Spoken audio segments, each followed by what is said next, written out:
I'll reminisce a little bit. Back when I first came to Kochav Yaakov, Rabbi Rabinovich the Younger was speaking on Shabbos at a Kiddush, honoring a local fellow who had been a conscientious objector to whatever it was the army was doing 15 years ago. And what he's saying, he's saying that technically speaking, it was good that what he did, and he had actually been mistreated by the judicial system. The courts hadn't understood about his conscientious objection, that they didn't agree with his claim that what he was doing uh, was within his rights to refuse orders because he had to keep his orders. And he says, technically speaking, the court has already made a precedent.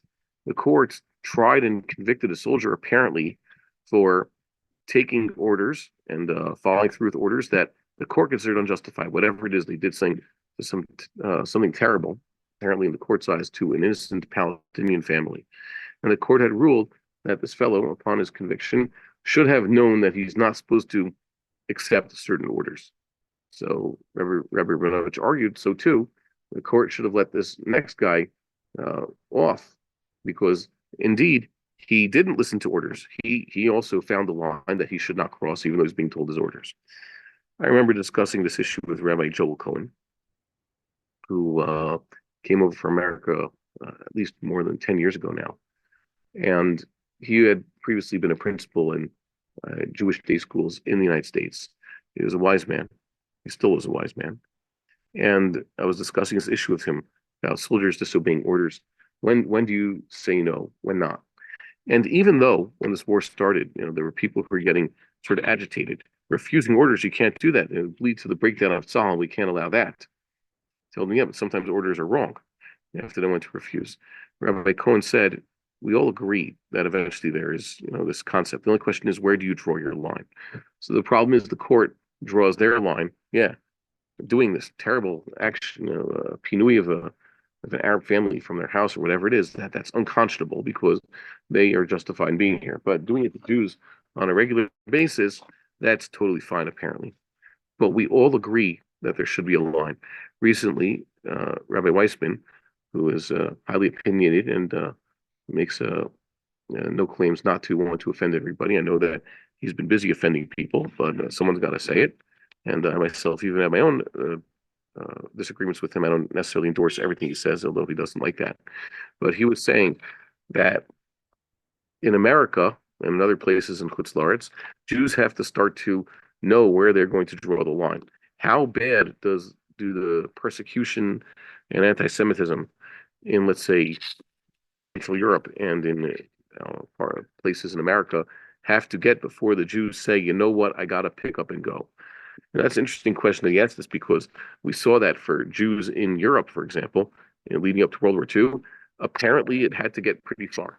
There are Jews who stuck around even after Hitler took power for many years as things just got worse and worse. Jews didn't make an effort, and even though some did, until it was the bitter end, there were some Jews just couldn't make a proper effort to get out.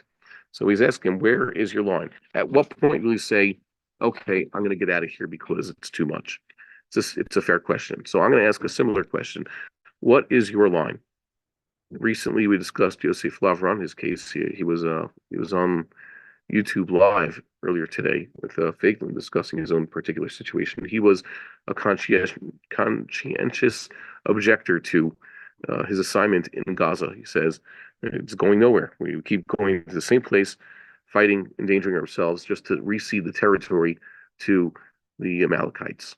So what are we doing? It's nonsense. And for those of you who don't understand it yet, how much the political higher-ups are just fighting among themselves, but certainly have none of your best interests at heart, you can look no further than the behavior and statements quite publicly. And actually, you could believe him when he says it because he's actually doing it from the so-called Minister of Defense, who God knows why it is he was given the job and how it is his employer, his boss, can keep around despite him getting in his face all the time. And why is he there? God knows, But either way, Gallant, may he be removed from any and all power speedily in our days.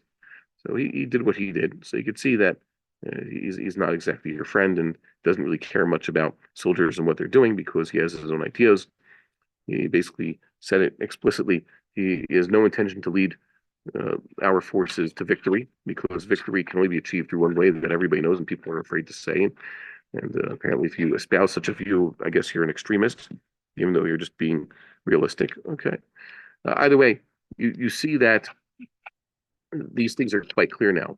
The question is, when are you ready to say, no, I'm going to refuse? So Yosef saw the line and was being a good role model for everybody else. When do you say, you know what, I'm done with this. I can't continue doing this. I had said before that the whole China virus debacle had given us ample time to consider when do we say, you know what, I'm not going along with governmental gazeros. When are you going to say that enough is enough? And I realize they're just trying to harm us. So, yeah, many of us saw that when they were trying to force people into strange, irrational behaviors. I used to make a game with my wife how we could sneak into weddings and other mass gatherings without having to show any proof of anything, which we did not have. So, how are we going to get in? Check for medical records, things like that. So it was a game, or how to try to find an alternate entrance, just try to distract the guards, whatever we could do. So it was a game.